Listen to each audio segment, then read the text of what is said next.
Hello friends, आपका स्वागत है पीसीएम संग्रह क्लास में। तो देखो, इस नए वीडियो में भाई डिस्कस करने वाले हैं इलेक्ट्रोकेमिस्ट्री के। आपको दिख ही रहा होगा, ये ऑब्जेक्टिव क्वेश्चन डिस्कस करने वाले हैं हम। ठीक है, इसका पार्ट 1 है। अब देखो, पार्ट सेकंड में हम डिस्कस करेंगे और भी अच्छे, यानी ये आपके थोड़े से ये समझ सकते हो कि हल्के लेवल के रहेंगे क्वेश्चन, फिर इससे एडवांस पढ़ेंगे हम पार्ट नंबर सेकंड में। ठीक, तो आपको इसको भी समझना ध्यान से, क्योंकि ये जो क्वेश्चन होंगे ये इंपॉर्टेंट होंगे आपके बोर्ड एग्जाम की दृष्टि से भाई। ठीक है, बहुत ज़्यादा इंपॉर्टेंट क्वेश्चन है, इसमें ऑब्जेक्टिव क्वेश्चन होंगे जो भी, तो आपको साथ साथ समझते चलना है। ठीक, तो आपको पता ही है, आपको दिख रहा होगा चैप्टर 3 है केमिस्ट्री का, इलेक्ट्रो केमिस्ट्री वैद्य रसायन है ये आपका चैप्टर। ठीक, फर्स्ट बुक का ही है चैप्टर 3। तो देखो हम डिस्कस करते हैं भाई। ठीक, तो देखो पहला क्वेश्चन आपको दिख ही रहा होगा। ठीक, तो देखो फर्स्ट क्वेश्चन आपको सिंपल है, कुछ नहीं है। फर्स्ट क्वेश्चन में क्या कह रहा है हमसे, अगर आपको दिख रहा होगा ये क्वेश्चन, तो देखो सिंपल है। क्या कह रहा है कि धातु, ये क्या कह रहा है कि धातु पदार्थों में चालकता का कारण क्या होता है। ठीक है, तो आपने पढ़ा होगा कि जो भी हमारे वैद्य अपघटनीय होता है वो कितने 2 टाइप्स का होता है आपका। एक तो धातुक पदार्थों में पढ़ते हैं और एक हम पढ़ते हैं वैद्य अपघट्य में। तो आपको पता होगा कि जो भी हमारे धातुक पदार्थ होते हैं उनमें क्या होता है कि चालकता का जो कार्ड होता है वो होते हैं आपके मुक्त इलेक्ट्रॉन। कौन से होते हैं? मुक्त इलेक्ट्रॉन होते हैं। अगर हम बात करें सेकंड पार्ट की, सेकंड पार्ट मैंने आपका अभी बोला कि सेकंड पार्ट कौन सा होता है आपका, अगर मान लो ये हो सेकंड पार्ट के ऊपर एक वैसे आपको टिक मिलेगा नेक्स्ट। ठीक है, अगर थोड़ा सा मैं अभी अभी समझाता हूँ, जैसे वैद्य अपघट्य, ठीक है, सेकंड पार्ट होता है इसका, तो सेकंड टाइम अगर डिस्कस करें वैद्य अपघट्य को वैद्य अपघट्य कह देते हैं। अब वैद्य अपघट्य में क्या होता है आपका, वैद्य अपघट्य, ठीक, उसमें जो चालकता कार्ड होता है उसमें होते हैं आयन वैद्य अपघट्य में, क्योंकि वहां पर हम 2 इलेक्ट्रोड को यूज करते हैं। ठीक है, एनोड और कैथोड, उसमें होते हैं आयन। और ध्यान रखना आपको, अगर धातु पदार्थ की कह रहा है, धातु पदार्थ का मतलब होता है धातुओं में। ठीक है, तो आपने पढ़े होंगे कि धातुओं के तार होते हैं। ठीक है, तो तार में क्या होता है, इलेक्ट्रॉन ही होते हैं। आपको पता है इलेक्ट्रॉन के द्वारा ही क्या होता है, चार्ज गमन करता है। तो वही चीज है सेम, चालकता का वही सेम रीजन है। तो इसका मतलब धातु पदार्थ में चालकता कार्ड क्या होता है आपके, मुक्त इलेक्ट्रॉन। ठीक, ये ठीक आपका आंसर सही हो जाएगा भाई। सेकंड वाला ऑप्शन क्या है, मुक्त इलेक्ट्रॉन। ठीक, ये आपका राइट हो जाएगा। ठीक, तो अब देखो सेकंड सेकंड की तरफ डिस्कस करते हैं, और आपको देखो ये पीडीएफ टेलीग्राम में मिल जाएगी भाई। ठीक, तो बस आपको ध्यान से साथ साथ समझे चलना है। ठीक है, अब देखो नेक्स्ट क्वेश्चन की तरफ आगे चलते हैं। तो देखो नेक्स्ट क्वेश्चन है आपका वैद्युत अपघट्यों में चालकता कार्ड का। देखो मैंने कहा था भी आपको क्वेश्चन मिलने वाला है। ठीक है, तो ये क्वेश्चन कह रहा है कि वैद्युत अपघट्यों में, ठीक, क्या कह रहा है ये कह रहा है आपका कि वैद्युत अपघट्यों में, ठीक है, चालकता का कारण क्या है। तो देखो वैद्युत अपघट्यों में सेम कंडीशन, यहाँ पर क्या होते हैं आयन। ठीक है, यहाँ पर चालकता का कारण क्या होता है, आयन होता है। तो इसका राइट आंसर आयन हो जाएगा। और अगर धातुक की कह रहा है वो, तो ध्यान रखना मुक्त इलेक्ट्रॉन होते हैं। ठीक, ये है इनमें अंतर डिफरेंस। अब देखो थर्ड, हम ऑब्जेक्टिव की तरफ बढ़ते हैं। तो थर्ड ऑब्जेक्टिव आपका बोल रहा है, ठीक, एकदम ये सिंपल आपको दिख रहा हो। क्या कह रहा है, ये कह रहा है कि देखो ये क्वेश्चन बोल रहा है आपका, ये बोल रहा है निम्न में से कौन सा पदार्थ विद्युत का चालक नहीं है। तो देखो सिंपल है, आपको दिख रहा होगा। अगर देखो, अगर आप ध्यान से सोचो कि जो NaCl का जली विलयन होता है, तो इसमें क्या होते हैं भाई, धारा वो आपकी विद्युत का प्रभाव होता है। आपको पता है, आपको ये भी पता होगा कि CuSO4 का भी होता है, क्योंकि देखो CuSO4 अगर मैं बात करना चाहूँ, जैसे किसकी, CuSO4, इसमें क्या होता है आपका Cu2+ देता है, SO4 से कर लेता है, यानी दोनों में चार्ज है। आपको ये दिख रहा होगा Na+ में Na+ होता है, Cl नेगेटिव होता है। और जो आपको पता है जो आयनिक होता है, ठीक है, जिनमें क्या होता है आयनिक बॉन्ड होता है, वो क्या होते हैं, चालक होते हैं विद्युत के। ठीक, और देखो ये भी CuSO4 है। तो आपको ये तो पता है कि ये तो दोनों हैं, क्या है, विद्युत का चालक है, क्योंकि इसमें नहीं पूछा है उसने। ग्रेफाइट, तो ग्रेफाइट तो आपको पता है कि सबसे बड़ा चालक होता है ग्रेफाइट। अगर बात करें तो सबसे ज्यादा इसमें चार्ज फ्लो करता है, ये आपको ध्यान रखना होगा भाई। ठीक है, अगर बन जाता है क्वेश्चन, तो ग्रेफाइट में सबसे ज्यादा चार्ज फ्लो करता है। ठीक है, सिल्वर से भी ज्यादा इसमें चार्ज फ्लो करता है। तो बचा क्या आपका, ये रवादार NaCl। ठीक है, इसमें ध्यान रखना, इसका राइट आंसर हो जाएगा आपका रवादार NaCl। इसमें क्या होता है, विद्युत का चालक नहीं होता है ये रवादार NaCl। ठीक, तो देखो नेक्स्ट क्वेश्चन की तरफ आगे बढ़ते हैं। तो नेक्स्ट क्वेश्चन आपका तन्यता बढ़ाने पर, हाँ ये क्वेश्चन इंपोर्टेंट है भाई, इंपोर्टेंट क्वेश्चन है आपका ये IMP। ठीक, तन्यता बढ़ाने पर विशिष्ट चालकता क्या होती है। ठीक है, तो देखो आपको पता होगा कि यहाँ पर अगर हम तन्यता बढ़ाएंगे तो जो भी आपकी विशिष्ट चालकता होती है, ठीक है, क्या, विशिष्ट चालकत्व, ठीक है, सॉरी विशिष्ट चालकत्व नहीं, विशिष्ट चालकत्व। ठीक है, तो विशिष्ट चालकत्व क्या होता है, विशिष्ट चालकत्व में क्या होती है, कमी होती है। ठीक है, घटता है विशिष्ट चालकत्व। अगर आप तन्यता बढ़ाते जाओगे जितनी ज्यादा चालकत्व, उतना ही घटता जाएगा, ये आपको पता होना चाहिए। ठीक है, सिंपल है, बस ये होता है। अगर मैं आपको बताना चाहूंगा कि विशिष्ट चालकत्व होता है क्या, ठीक है, तो विशिष्ट चालकत्व होता है आपका, ये होता है कापा। ठीक है, क्या होता है, कापा। विशिष्ट चालकत्व हम किससे डिनोट करते हैं, K से डिनोट करते हैं। जिसको हम कापा कहते हैं, ठीक है। तो इसमें क्या होता है, कमी होती है, घटता है। अगर आप चलो और आएंगे विकल्प तभी बता दूंगा, और बता रहा था मैं चालक उत्तर उसके बारे में, ठीक है। आगे मिलेंगे तब हम डिस्कस कर लेंगे, ठीक। तो अब देखो नेक्स्ट चलते हैं। अब है आपका 6 नंबर, विद्युत अपघटन के नियम, ठीक है। देखो ये पूरा नहीं लिखा हुआ है, अगर इस क्वेश्चन का पूरा करना चाहें तो विद्युत अपघटन के नियम, ठीक है। अगर इसके क्वेश्चन लिखे हैं विद्युत अपघटन के नियम दिए थे, ठीक है। ये है आगे थोड़ा सा, विद्युत अपघटन के नियम दिए थे, किसने दिए थे आपको, ये 4 ऑप्शन दिख रहे होंगे, आपको इसमें से राइट आंसर चूज करना है, ठीक है। तो देखो राइट आंसर सिंपल है, आपको बताया कि विद्युत अपघटन जो है इसके नियम किसने दिए थे, वो दिए थे हमारे फैराडे भाई साहब ने, क्योंकि फैराडे के ही 2 नियम है, आपने पढ़े होंगे फैराडे के 2 नियम होते हैं, ठीक है। तो वही नियम है, विद्युत अपघटन के जो नियम थे वो फैराडे के थे, और फैराडे ने 2 नियम दिए थे। अगर मैं आपको बता रहा हूँ तो कितने नियम दिए थे, 2, ठीक। ये भी 2 नियम दिए थे उन्होंने, 2 नियम, ठीक है। तो ये आपको क्लियर होगा, इसका राइट आंसर हो जाएगा आपको फैराडे। अब देखो नेक्स्ट क्वेश्चन की तरफ, 6 है। 6 है आपका चालकता, ठीक है। चालकता की इकाई क्या है, ठीक है। तो पहले तो आपको ये पता होना चाहिए कि चालकता होती क्या है। अगर देखो सिंपल है, अगर हम बात करें चालकता, देखो चालकता है वो ये सेम अभी आपको बताया था मैंने कि जो कापा है, जो कापा है ये, इसको हम जो कापा है ना, अभी मैंने आपको बताया था क्या था, ये विशिष्ट चालकत्व था। तो सेम नाम है, या तो आप इसे कंडक्टेंस कह सकते हो, कंडक्शन का मतलब चालकता, या आप स्पेसिफिक कंडक्टिविटी कह सकते हो, स्पेसिफिक कंडक्टिविटी का मतलब विशिष्ट चालकत्व कह सकते हो। सेम यही है जिसे हम क्या कहते हैं, जिसको हम कहते हैं कापा, क्या कहते हैं कि इसको क्या कहा जाता है, कापा से कापा कहते हैं, ठीक है। ये है सिंपल। अब देखो अगर इसकी अगर हम क्या निकालना चाहें, अगर इसकी मैं निकालना चाहूँ कि इसकी इकाई क्या है, ठीक है। तो कापा की इकाई अगर आपको मैं बताना चाहूँ यहाँ पर, देखो आपको पता होगा कि जो कापा होता है वो क्या होता है, ये होता है आपका विशिष्ट प्रतिरोध, ठीक है। विशिष्ट प्रतिरोध मतलब रो, ठीक है। इसका क्या होता है, ये व्युत्क्रम होता है, ठीक है। तो कापा के ये हो गया आपका, ठीक। अगर देखो सिंपल है, कुछ नहीं है, यहाँ से आगे आप समझ रहे होंगे। अब देखो जो रो है, इस रो, ठीक है, अगर रो की अगर आप फॉर्मूला निकालना चाहो, ठीक है, तो रो आपको अगर फॉर्मूला निकालना चाहोगे, फॉर्मूले से देखो सिंपल निकालूंगा मैं आपको मात्र आपके सामने, ठीक है। ये नहीं है कि आराम से हम निकालेंगे। तो आर बराबर रो एल अपॉन ए, ये आपने फॉर्मूला पढ़ा होगा भाई, ठीक है। आपने ये फॉर्मूला पढ़ा होगा। अब देखो नेक्स्ट हम अगर फॉर्मूले की बात करें, ये आपने फॉर्मूला पढ़ाई है, अगर यहाँ से मैं रो निकालूंगा, रो तो आर ए का मल्टीप्लाई यहाँ से हो जाएगा, इसका मल्टीप्लाई यहाँ पर हो जाएगा, तो आर इंटू ए हो जाएगा, ठीक। अपॉन नीचे क्या है, देखो जो एल है ये जो है वो यहाँ पर बन जाएगा, और ये क्या निकलेगा, रो, ठीक है। रो निकल चुका है, आपको दिख रहा होगा रो बराबर कितना है आपका, आर ए अपॉन एल, ठीक है। अगर आप इसका अगर मात्रक देखोगे आप यहाँ पर, तो देखो आर का मात्रक क्या होता है, ओम, ठीक है। ये एरिया है, ये क्या है, क्षेत्रफल। और जो हम यहाँ पर बात कर रहे हैं वो किस में बात कर रहे हैं, अगर हम यहाँ पर जो बात कर रहे हैं भाई, वो बात कर रहे हैं देखो सेंटीमीटर में दिया हुआ है, ठीक है। तो सेंटीमीटर में डिस्कस करेंगे, ठीक, किसमें, सेंटीमीटर में। तो क्षेत्रफल का मात्रा कितना हो जाएगा आपका, सेंटीमीटर स्क्वायर, ठीक है। लंबाई का मात्रा कितना हो जाएगा, सेंटीमीटर, एक ये से एक ये कट गया, तो क्या बचा, देखो ओम इंटू सेंटीमीटर, किसका मात्रा निकला है, ये आपका निकला है रो का, ठीक है। रो का मात्रक निकला है, ये आपका रो का मात्रक है, क्या रो का मात्रक क्या निकला है, ओम इंटू सेंटीमीटर, ठीक। अब आप देखो कापा क्या है, इसका व्युत्क्रम है, यानी जो कापा का मात्रक होगा वो उसका, जो भी कापा का मात्रक होगा वो उसका उल्टा है। इसका आपको दिख रहा होगा, विशिष्ट प्रतिरोध का जो मात्रक होगा वो कापा का उल्टा बन जाएगा, ठीक है। कापा का अगर आप मात्रक निकालना चाह रहे हो तो इसका उल्टा कर दो आप, किसका, विशिष्ट प्रतिरोध का, इसका उल्टा करोगे कापा का निकलाएगा। तो अगर ओम इंटू सेंटीमीटर का उल्टा करोगे तो ओम इनवर्स इंटू सेंटीमीटर इनवर्स हो जाएगा ना। देखो यहाँ पर वैल्यू इनकी क्या है, ++1 पावर है इनकी दोनों की। और जब आप ऊपर ले जाओगे इनको, यहाँ पर वैल्यू रख दो ना, आप मात्रक निकाल रहे हो तो मात्रक रखो यहाँ पर ओम इंटू सेंटीमीटर, जब आप इस जगह पर रखोगे, जब आप इसे ऊपर लेकर जाओगे तो नेगेटिव हो जाएंगे दोनों, तो क्या निकलाएगा, सिंपल निकलाएगा, ठीक। क्या, ओम इनवर्स इंटू सेंटीमीटर इनवर्स, जो आपको ऑप्शन में दिख रहा होगा वो आपका राइट आंसर हो जाएगा, ठीक।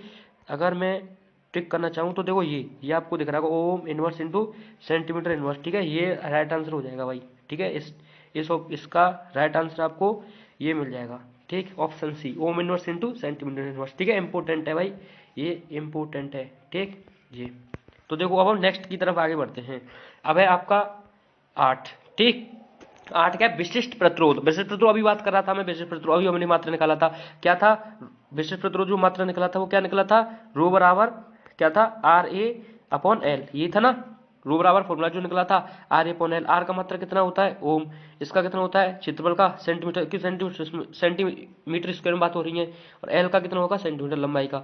ओम से ये कट जाएगा, ओम इंटू सेंटीमीटर निकलेगा। अब आप देख लो ओम इंटू सेंटीमीटर कहाँ है, ये रहा, ठीक है। तो ये इसका आंसर हो जाएगा भाई, ठीक, ohm into centimeter, option number C इसका राइट आंसर हो जाएगा, ठीक, ये वाला ओम इंटू सेंटीमीटर। आपको ये भाई क्लियर हो गया होगा, ठीक है। अब नेक्स्ट की चलो बढ़ते हैं हम, ठीक है। तो नेक्स्ट है आपका सिंपल है, कुछ नहीं है, ये भी आपको लिए एकदम आसान है, बस आपको ध्यान समझना, ठीक है। ये कह रहा है हमसे कि ये बोल रहा है कि जब 1 एम्पियर की धारा, ठीक है, जब 1 एम्पियर की धारा, ठीक है, जब 1 एम्पियर की धारा 1 सेकंड तक प्रवाहित होती है, ठीक है, जब 1 एम्पियर की धारा 1 सेकंड तक किसी चालक में बहती है, ठीक है भाई, सिंपल है, क्या हो रहा है, 1 एम्पियर की धारा प्रवाहित हो रही है भाई किसी चालक में, तो किस, ध्यान रखना इसमें हमसे क्या क्या उसने कहा है कि आई बराबर कितना आपका 1 एम्पियर, ठीक है, 1 एम्पियर धारा प्रवाहित हो रही है, ठीक है भाई, और वो हो रही है कितने तक, टाइम दिया उसने 1 सेकंड तक, ठीक है, टाइम भी उसने 1 सेकंड दे दिया है। अब हमसे पूछ रहा है कि एक चीज है क्या, अब देखो हमको ऑप्शन में देखना है क्या है, देखो फेराडे दिया हुआ है, कूलम दिया हुआ है, ईएमएफ और ओम, ये अब देखो ओम से आप रिलेशन निकालोगे तो आर बराबर वी अपॉन आई, वी तो इसमें वोल्ट है ही नहीं, ठीक है, तो ये तो कैंसिल हो गया। अब ये भी आपको दिख रहा होगा ईएमएफ नहीं हो सकता है, वो भी वोल्ट में होता है, ठीक। अब देखो कूलम, इस पर हम डिस्कस कर लेते हैं क्या कूलम से ये रिलेटिव हो सकता है, तो आपको दिख रहा होगा कि अगर मान लो यहाँ पर अगर हम बात करें, ठीक, सिंपल जैसे ये, ठीक है, देखो अब आपको पता है कि अगर क्यू बराबर आप निकालना चाहोगे तो क्यू बराबर क्या होता है, आई टी होता है फॉर्मूला, ये आपने पढ़ा होगा, क्यू बराबर क्या होता है, आई टी, ठीक है, अगर मान लो क्यू बराबर आई टी है, अगर मान लो मैं वैल्यू रख देता हूँ, ठीक है, क्या आई 1 एम्पियर दी हुई है, समय 1 सेकंड दिया हुआ है, तो वैल्यू कितनी निकलती है 1 कूलम, क्यू बराबर कितना आ गया 1 कूलम। अब क्यू बराबर 1 कूलम का मतलब क्या है कि जब भी हम आई की वैल्यू 1 एम्पियर लेंगे, समय 1 सेकंड लेंगे, तो हमारा जो चार्ज होगा वो कितना होगा 1 कूलम होगा, और उसमें कूलम दिया हुआ है, तो सेम सिस्टम है ना, तो वही चीज कह रहा है कि इससे क्या रिलेशन निकलता है, ठीक है, तो आप यहाँ पर बता सकते हो कि जब 1 एम्पियर की धारा 1 सेकंड तक प्रवाहित किसी चालक में बहती है तो विद्युत की इस मात्रा को जाना जाता है किससे, 1 कूलम से जाना जाएगा, ठीक है, किससे जाना जाएगा, 1 कूलम से जाएगा, इसका राइट आंसर क्या हो जाएगा 1 कूलम, क्योंकि आपको दिख रहा है कि जब भी हम एक वैल्यू लेंगे क्या होगा, ये इसका राइट आंसर हो जाएगा कूलम से, ठीक है,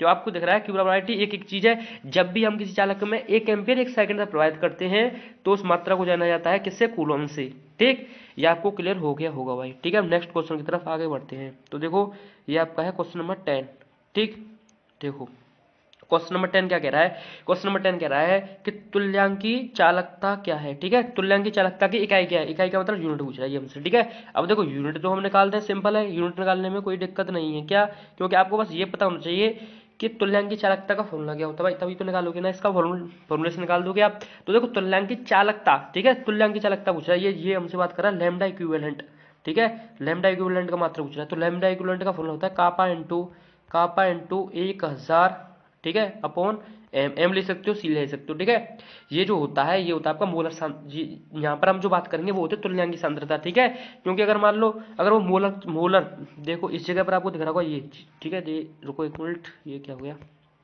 अगर देखो मैं जो बात कर रहा हूँ मैं इस चीज़ की इस जगह की बात कर रहा हूँ, ये एक मिनट हाईलाइटर लेना था, ये क्या हो गया, ठीक, तो देखो यहाँ पर मैं बात कर रहा हूँ कि जो भी आपको दिख रहा है ना ये तुल्यांकी चालकता, तो ये देखो अगर यहाँ पर मोलर चालकता होती, ठीक है, क्या होती मोलर चालकता होती, तो फॉर्मूला क्या निकलता पता, लैम्डा एम, क्या निकलता लैम्डा एम, ये क्या होती lambda M equal to kappa into 1000 upon, वही एस एम रहता है, पर लेकिन जो एम है ना वो हम डिपेंड करती है कि हम ले किस में रहे, अगर मान लो मोलर चालकता की बात करता तो जो एम की बोली एम जो है इस ये किस में लेते हैं, मोलर चालकता लेते, अगर मान लो तुल्यांकी चालकता की बात कर रहा है तो ये तुल्यांकी सांद्रता है, क्या है ये मोलर चालक, जब मोलर सांद्रता होती जब मोलरता की बात करते, अगर मान लो तुल्यांकी चालकता की बात कर रहा है तो यहाँ पर तुल्यांकी सांद्रता ली जाएगी, ठीक है, तो ये फॉर्मूला सिंपल है। अगर हम इसको सॉल्व करने की बात करें, ठीक है, तो लैम्डा इक्विवेलेंट फॉर्मूला क्या निकला था, लैम्डा इक्विवेलेंट निकला था कापा इंटू 1000, ठीक, अपॉन एम, ठीक है, मोल सांद्रता। देखो अब इसके हम फॉर्मूले की बात करें तो क्या था, अगर एक बार लिख देता हूँ मैं, लैम्डा इक्विवेलेंट निकला था आपका कापा इंटू, यहाँ से हम मात्रा निकालेंगे, अब देखो अपॉन एम, तो देखो कापा का मात्रा क्या है, अभी आपको बताया था ओम इनवर्स इंटू सेंटीमीटर इनवर्स, ये था ना, अभी निकाला था अपॉन। अब देखो अब बात कर रहे हैं हम इसके मात्रक की, ठीक है, इसकी बात कर रहे हैं हम, ठीक, तो देखो 1 मिनट आप वेट करो, मैं थोड़ा सा इसकी ये चीज़ सेट कर देता हूँ, ठीक है, तो देखो ये ओ में अब देखो आपको ये दिख रहा होगा एम, ठीक है, तो देखो एम जो है वो क्या है तुल्यांक में ली जाती है, ठीक है, तो देखो ये जो एम की जो अगर मात्रा की आप बात करोगे मोलर चालकता में अगर बात करते हैं आप, तो देखो मोल प्रति ये कितनी हो जाती मोल प्रति लीटर, और जब यहाँ पर आप बात करोगे इसमें तुल्यांकी में, ठीक है, क्योंकि तुल्यांक इक्विवेलेंट ले रहे हैं हम, तो यहाँ पर क्या हो जाएगा इक्विवेलेंट अपॉन लीटर, ठीक है, क्या हो जाएगा इक्विवेलेंट अपॉन लीटर, ठीक है।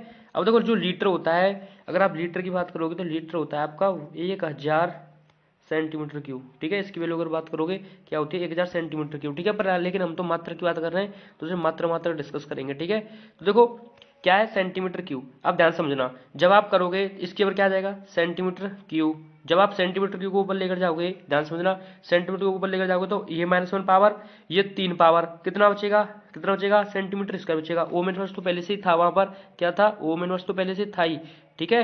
अब देखो सेंटीमीटर स्क्वायर आ गया, ये चीज आ गई ना अपॉन इक्विवेलेंट नीचे आपका, ये बताओ, ये निकला आपका मात्रक, समझ गए ना। इसको देखो, ये तो ऊपर ही है, मल्टीप्लाई ऊपर ही तो होगा इसका, ऊपर मल्टीप्लाई होगा तो +3 -2 कितना बचेगा, +2 बचेगा। जब आप इसको ऊपर लेकर जाओगे या तो ऐसे लिख दो या इक्विवेलेंट माइनस लिख दो, जब आप इसको रफ कर दोगे, ठीक है। जब आप क्या करोगे, जब आप इसको कैंसिल कर दोगे, ठीक है, तो ये मात्रक निकलेगा आपका ohm inverse centimetre square, ohm inverse centimetre square equivalent inverse, ठीक है। जब हम ऊपर लेकर जाएंगे, अगर नीचे रखोगे तो कोई दिक्कत नहीं, पोस्ट रख लो, ठीक है। तो ohm inverse centimetre square equivalent inverse ये निकलता है आपका, ठीक है। क्या निकला आपका, ohm inverse centimetre square equivalent inverse. अब आप देख सकते हो क्या आपको ऑप्शन दिख रहा है, ठीक है, तो आपको ऑप्शन दिख ही रहा होगा, ये इसका राइट आंसर हो जाएगा, ohm inverse centimetre square mole inverse, ठीक है, ये इसका आंसर हो जाएगा भाई, ये इसका टिक हो जाएगा सही, ठीक है। तो मैं भी एक टिक लगा देता हूँ, जिससे आप जब पीडीएफ देखोगे तो कोई प्रॉब्लम नहीं देगी, ठीक है। तो ohm inverse centimetre square equivalent inverse, ये हो गया इसका आंसर, ठीक है। तो अब देखो नेक्स्ट टिक की तरफ आगे बढ़ते हैं। तो अब नेक्स्ट टिक आपको दिख रहा होगा भाई, ठीक है, क्या कि कोलरास का नियम है, ठीक है। किसके नियम की बात कर रहा है, ये नियम बात कर रहा है भाई, कोलरास के नियम की बात कर रहा है, ये कोलरास का नियम है। तो कोलरास देखो, मैं थोड़ा सा यहाँ पर जो आप देखो यहाँ पर, ठीक है, ये लगाना भूल गए, आप लिख भी सकते हो, यहाँ पर इनफाइनाइट लगा सकते हो, ठीक है, क्योंकि यहाँ पर जो हम तन्यता की बात करते हैं वो अनंत पर बात करते हैं, ठीक है, अनंत की तन्यता पर डिस्कस किया जाता है यहाँ पर। तो वो ये इनफाइनाइट देख लेना, ठीक है, इनफाइनाइट है वैसे तो ऑप्शन पर, लेकिन वो हम मेन चीज तो जो डिस्कस करने वो है कोलरास का नियम क्या होता है। कोलरास का नियम अगर देखो एग्जांपल में दूंगा आपको क्लियर हो जाएगा, ठीक है। जैसे अगर मान लो आपको लैम्डा इनफाइनाइट NaCl का लिखना है, ठीक है, किसका, NaCl का, ठीक है, ये चीज है। अब जब आप लैम्डा इनफाइनाइट NaCl का लिखोगे तो देखो आपको चीजें क्लियर रहेंगी, 1 मिनट, ठीक। ये तो देखो जब आप इसके लिए क्या लिखते हो, लैम्डा इनफाइनाइट पर लिखते हो, ठीक है। तो देखो मैंने ये थोड़ा सा वैसे दिक्कत कर दी, 1 मिनट रुको आप, ठीक, 1 मिनट। देखो क्या है, लैम्डा इनफाइनाइट अगर NaCl के लिए लिखना है मुझे, ठीक है, NaCl के लिए अगर सांद्रता मुझे लिखनी है, अनंत सांद्रता लिखूंगा तो कैसे लिखूंगा मैं, कोलरास के नियम से लैम्डा इनफाइनाइट Na+, ठीक है, क्योंकि आपको पता है कि Na पर प्लस होता है, Cl पर नेगेटिव होता है, ठीक है। N भी आता है आगे, देखो यहाँ बात कर रहा हूँ, यहाँ पर N आता है, वो चार्ज पर डिपेंड करता है, ठीक है, वो अलग चीज है जब पर, लेकिन इस ऐसी कंडीशन में नहीं है। जब और कोई एग्जाम्पल लेते तब मैं आपको क्लियर कर दूंगा, ठीक। देखो तो ये क्या होगा, लैम्डा इनफाइनाइट Na+, प्लस कैसे लिखोगे फिर, लैम्डा इनफाइनाइट Cl पर कैसा है, नेगेटिव, तो Cl नेगेटिव ऐसे लिखा जाता है, ठीक है। अगर एक पॉजिटिव है तो पॉजिटिव वाला ऐसे लिखा जाएगा, फिर नेगेटिव वाला ऐसे लिखेंगे हम, ठीक है। अब सेम कंडीशन आप वहां पर अप्लाई करके देखो, कोलरास का नियम ऐसे लगाता है ना, NaCl पर लगाओगे जब कोलरास का नियम तो क्या होगा, लैम्डा इनफाइनाइट Na+ और लैम्डा इनफाइनाइट Cl नेगेटिव ऐसे आप लिखोगे यहाँ पर, ठीक है। अब जब सेम कंडीशन आप यूज करोगे यहाँ पर, तो यहाँ पर भी देखो आप, देखो उसने क्या किया है, इसमें देखो यहाँ पर क्या कर दिया है कि लैम्डा इनफाइनाइट, ठीक है, मैं रुको आपको क्लियर करता हूँ। पहला देखो लैम्डा इनफाइनाइट क्या है, ये को हाईलाइटर लेते हैं, ये क्या, देखो लैम्डा इनफाइनाइट ये, ठीक, देखो लैम्डा इनफाइनाइट ये है लैम्डा इनफाइनाइट प्लस, ठीक है, लैम्डा इनफाइनाइट प्लस इनटू क्या, सांद्रताएं क्या आपकी जो अनंत अनंत अनंत की बात हो रही है, अनंत अनंत पर जो सांद्रता होती हैं, क्या उनको आप मल्टीप्लाई कर सकते हो भाई, नहीं कर सकते ना, तो इसका मतलब ये ऑप्शन आपका गलत हो जाएगा, ठीक है। अब देखो क्या नेगेटिव नेगेटिव हो सकते हैं दोनों, देखो नेगेटिव नेगेटिव यहाँ पर ध्यान से देखो आप, lambda infinite negative plus lambda infinite negative नहीं हो सकती ना, एक साइन तो हो नहीं सकते, ठीक है। एक पॉजिटिव होगा तो एक नेगेटिव 100% होगा, एक लैम्डा इनफाइनाइट प्लस है, देखो ये प्लस है ये प्लस है, क्या ये हो सकता है, नहीं हो सकता, तो इसका मतलब क्या बचा, बस ये बचा आपका, ये देखो एक प्लस वाला एक नेगेटिव है, ठीक है, एक प्लस में एक नेगेटिव में, ठीक है, यही चीज है ना, ये बी वाला आप ध्यान से देख सकते हो, lambda infinite plus plus lambda infinite negative, ये आपको दिख रहा होगा, ठीक है। तो इसका मतलब ये कोलरास के नियम पर काम कर रहा है, ठीक है, ये कोलरास का नियम का पालन कर रहा है, ऑप्शन नंबर बी, तो ये आप इसका राइट आंसर हो जाएगा भाई, ठीक है। तो नेक्स्ट डिस्कस करते हैं भाई, ठीक। तो देखो नेक्स्ट आपका सेल अवक्रिया कब होती है, ठीक है। तो देखो सेल अवक्रिया तब होती है जब जब क्या होता है, डेल्टा जी कैसा होता है, नेगेटिव होता है, ध्यान रखना। सेल अवक्रिया स्वतः कब होती है, ठीक है, ये तब होती है, या आप ये भी कह सकते हो कि सेल अवक्रिया कब होती है, सेल अवक्रिया होने का मतलब है कि सेल कार्य अपने आप स्वयं, सेल स्वतः कार्य कब करता है, ठीक है, सेल स्वतः, ठीक है, क्या कह रहा हूं मैं, सेल स्वतः कार्य कब करता है, ध्यान रखना, सेल स्वतः कार्य जब करता है जब डेल्टा जी नेगेटिव हो और ई सेल पॉजिटिव हो, ठीक है, ई सेल पॉजिटिव हो, तो बस ध्यान रखना डेल्टा जी कैसा होना चाहिए, डेल्टा जी आपका नेगेटिव होना चाहिए, ई सेल तभी ही कार्य करेगा इसका, ठीक है। तभी सेल कार्य करता है। पर आप ये भी लिख सकते हो सेल अवक्रिया स्वतः कब होती है, या आप कह सकते हो सेल अवक्रिया तब होती है, ठीक है। सेल अवक्रिया तभी होगी, स्वतः ही होने का मतलब भाई अपने आप ही होगी, उसी को चीज को तो हम कहेंगे ना कि कब होती है, वो स्वतः होगी, ठीक है। ये ध्यान रखना कंडीशन, आप लिख भी सकते हो कि सेल अवक्रिया स्वतः कब होती है, ये स्वतः के लिए है, जब डेल्टा जी नेगेटिव होगा तो सेल अवक्रिया स्वतः होगी, ठीक है। ये इसका आंसर हो जाएगा भाई। अब देखो नेक्स्ट ऑप्शन की तरफ हम आगे बढ़ते हैं, पहले इस पर एक टिक लगा देते हैं, ये हुआ इसका आंसर, ठीक। अब देखो नेक्स्ट ऑप्शन, नेक्स्ट क्या है, नेक्स्ट आपका सेल अवक्रिया, देखो ये सेम क्वेश्चन है, ठीक है। तो ये तो हो गया, रुको एक मिनट, इसको पहले करते हैं डिलीट, ठीक। ये है आपका, ये है, ठीक। देखो अब है नेक्स्ट क्वेश्चन आपका कि फैराडे का प्रथम नियम क्या है, ठीक है। फैराडे का प्रथम नियम क्या है, तो देखो फैराडे का अगर प्रथम नियम की अगर हम बात करें, देखो फैराडे का प्रथम नियम क्या है, ठीक है। तो भाई आपको पता ही होगा कि फैराडे के किसकी नाम बात कर रहा है, ये प्रथम नियम की बात कर रहा है, ठीक है। तो देखो फैराडे का जो प्रथम नियम होता है, अगर मैं थोड़ा सा आपको याद दिलाना चाहूँ कि क्या होता है फैराडे का प्रथम नियम, तो फैराडे का प्रथम नियम आपने पढ़ा होगा कि डब्ल्यू से डॉट भी कर सकते हैं हम, या एम से भी डॉट कर सकते हैं, ठीक है। ठीक है, तो डब्ल्यू बराबर क्या होता है, जेड क्यू, ये होता है ना, डब्ल्यू बराबर जेड क्यू या एम बराबर जेड क्यू कर सकते हो आप। तो यहाँ पर ये चार ऑप्शन में से हमें देखना है कौन सा फैराडे का प्रथम नियम है इसमें से, ठीक है। तो आप ये बताइए कि ई बराबर है, जो भी आपको पहला जो ऑप्शन दिख रहा है, क्या ई बराबर एम सी क्यू ये फैराडे का प्रथम नियम हो सकता है क्या भाई? मेरे अनुसार तो कोई हो नहीं सकता फैराडे का नियम, क्योंकि तो फैराडे का नियम ये होता है, इससे कोई रिलेटिव होगा ये फैराडे का नियम, ठीक है। तो ये तो देखिए जरा, क्योंकि अगर आप इसको थोड़ा सा सिंप्लीफाई करोगे तो डब्ल्यू बराबर क्या निकलेगा, क्यू की वैल्यू आप आई टी रख दो तो जेड आई टी, ठीक है। तो इसके इसके जैसा होगा। तो अगर आप सेकंड को देखो ध्यान से, अगर एम की जगह पर मैं जेड यूज कर दूं कोई प्रॉब्लम नहीं, ठीक है। अगर मान जेड तो जेड उसने दी हुई है, ठीक है। सी क्या उसने सांद्रता ले ली, सी हो गया, ठीक है। क्या आई के ऊपर उसने सी यूज कर दिया और टी के ऊपर टी यूज कर दिया, तो इसका मतलब ये फैराडे का नियम दिख रहा है, सी सीधा दिख रहा है, जेड है ही, आई सी मान लिया उसने, टी टी है ही, एम जेड मान लिया ये, तो ये क्या है फैराडे के नियम पर है सेकंड। आप E equal to H nu, ये नहीं हो सकता ना, ये हो सकता ना, तो ये होगा ना, ये होगा ना, ये होगा, ये इसका राइट आंसर हो जाएगा। आपको दिख भी रहा है ये फैराडे के नियम मैंने आपको यहाँ पर बता दिया, ठीक। तो ये क्लियर हो गया होगा आपको। अब नेक्स्ट डिस्कस करते हैं हम, ठीक है। तो नेक्स्ट आपका सेल स्थिरांक है, ठीक है। तो देखो सेल स्थिरांक की बात कर रहा है, तो देखो सेल स्थिरांक कह रहा है, ये सेल स्थिरांक, तो आपने पढ़ा होगा कि सेल स्थिरांक का क्या फॉर्मूला होता है, ठीक है। तो सेल स्थिरांक को अगर मैं थोड़ा सा अगर आपको रिवाइज करवाना चाहूँ, तो सेल स्थिरांक जी स्टार से हम डिनोट करते हैं, जिसका फॉर्मूला होता है एल अपॉन ए, ये होता है ना, ठीक। तो सेल स्थिरांक क्या होता है, जी स्टार बराबर एल अपॉन ए, ठीक है। तो आप देख सकते हो उसमें क्या कहीं पर है, जी स्टार से हम डिनोट करते हैं सेल स्थिरांक को। तो देखो आई अपॉन ए नहीं हो सकता, ठीक। क्या ए इंटू एल हो सकता है, ए इंटू नहीं, एल अपॉन ए होगा ना, ये हो सकता है, ए अपॉन एल नहीं हो सकता, ध्यान रखना, एल अपॉन ए वाला होगा, ये ऑप्शन इसका राइट आंसर होगा, ठीक है। ये आप ध्यान रखना भाई, ये इसका राइट आंसर होगा, क्योंकि एल अपॉन ए होगा, ठीक है, न कि ए अपॉन एल। जी आपको दिख रहा होगा क्या है, ए अपॉन एल दिया हुआ, ये नहीं होगा, ये इसका राइट आंसर होगा, ठीक। तो आप ये आपको दिख रहा होगा, ठीक है। तो आपको एक बार याद दिला दूं, ध्यान रखना, आपको ये पीडीएफ मिल जाएगी भाई टेलीग्राम चैनल, आप सर्च भी कर सकते हो, नहीं तो आपको मेरे चैनल डिस्क्रिप्शन बॉक्स में आपको लिंक मिल जाएगा, ठीक है। पीसीएम नोट्स बाय ध्रुव चौधरी से सर्च भी कर सकते हो आप, या आपको लिंक मिल जाएगा डिस्क्रिप्शन बॉक्स में, ठीक है। तो नेक्स्ट की तरफ हम डिस्कस करते हैं, क्योंकि मैं आपको ऐसे ही अब ऑब्जेक्टिव क्वेश्चन करवाने वाला हूँ इंपोर्टेंट फॉर बोर्ड एग्जाम, ठीक। तो नेक्स्ट डिस्कस करते हैं कि बैद्य अपघटन में ऑक्सीकरण होता है, ठीक है। तो बैद्य अपघटन में ऑक्सीकरण की बात करें तो आपको पता है कि बैद्य अपघटन में ऑक्सीकरण किस पर होता है, क्योंकि ये तो सिंपल क्वेश्चन है, ये तो भाई सभी को पता है कि बैद्य अपघटन में ऑक्सीकरण कहाँ पर होता है, ठीक है। तो बैद्य अपघटन में ऑक्सीकरण होता है किस पर होता है, ये आप आंसर दे सकते हो, ठीक है। तो बैद्य अपघटन में जो ऑक्सीकरण होता है वो किस पर होता है, एनोड पर होता है, ठीक है। ये आपको पता होगा भाई, बैद्य अपघटन में ऑक्सीकरण किस पर होता है, एनोड पर होता है, ठीक। ये तो सिंपल क्वेश्चन है, ये तो आपको पता ही होगा, ठीक। तो अब देखो सिक्स से आपका ये क्वेश्चन एकदम आसान है, ठीक है। तो देखो इसमें क्वेश्चन कह रहा है हमसे कि गिब्स ऊर्जा बराबर होती है, ठीक है। तो गिब्स ऊर्जा का फॉर्मूला आपने पढ़ा होगा, डेल्टा जी किसके बराबर होता है, माइनस एन एफ ई, ठीक है। ई मतलब ई सेल, ठीक है।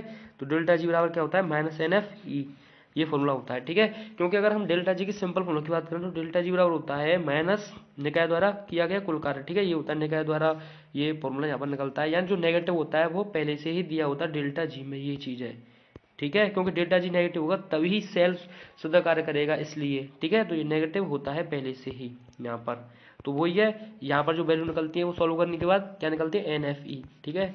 क्योंकि यहाँ पर भाई ऑब्जेक्ट कर रहे हैं तो हम आगे ज़्यादा डिस्कस तो नहीं कर सकते, तो वही सिंपल इसका आंसर हो जाएगा डेल्टा जी बराबर माइनस एन एफ ई, ठीक है। इसका राइट आंसर हो जाएगा। नेक्स्ट क्वेश्चन की तरफ अगर हम चले तो नेक्स्ट क्वेश्चन है वैद्युत रासायन सेल में एनोड पर होता है, ठीक है। क्या है क्वेश्चन, क्वेश्चन है आपका कि वैद्युत रासायन सेल में एनोड पर होता है, ठीक। एक मिनट ये ठीक है हाँ। तो वैद्यनारायण सेल में क्या होता है, सेल में एनोड होता है, ठीक है। तो आपको पता है वैद्यनारायण सेल में क्या होता है, लोन कॉन्सेप्ट लगता है, क्या लगता है आपका, लोन कॉन्सेप्ट, ठीक है।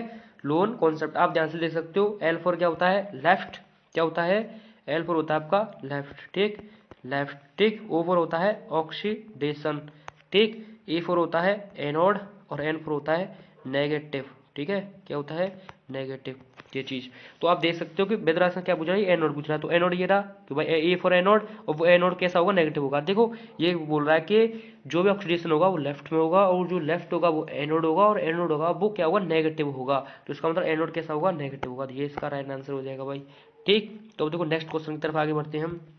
नेक्स्ट क्वेश्चन है आपका, ये क्वेश्चन है कि तन्यता बढ़ाने पर मोलक चालकता बढ़ती है, ठीक है। ये आप सिंपल, आपको इंपोर्टेंट क्वेश्चन भी है, ध्यान रखना, क्योंकि आपको मैंने अभी बताया था कि विशिष्ट चालकत्व तो क्या होता है, घटता है, मोलक चालकता क्या होती है, यहाँ पर बढ़ती है भाई, ठीक है।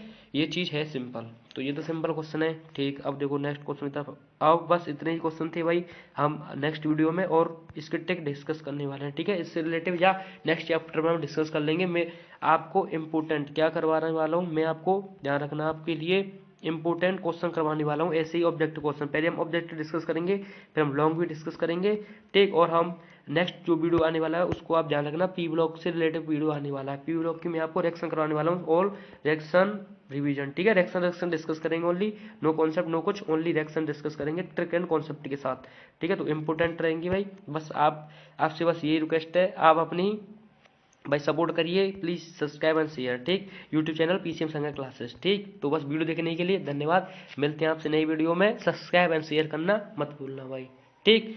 तो बस मिलते हैं आपसे नई वीडियो में, वीडियो देखने के लिए धन्यवाद।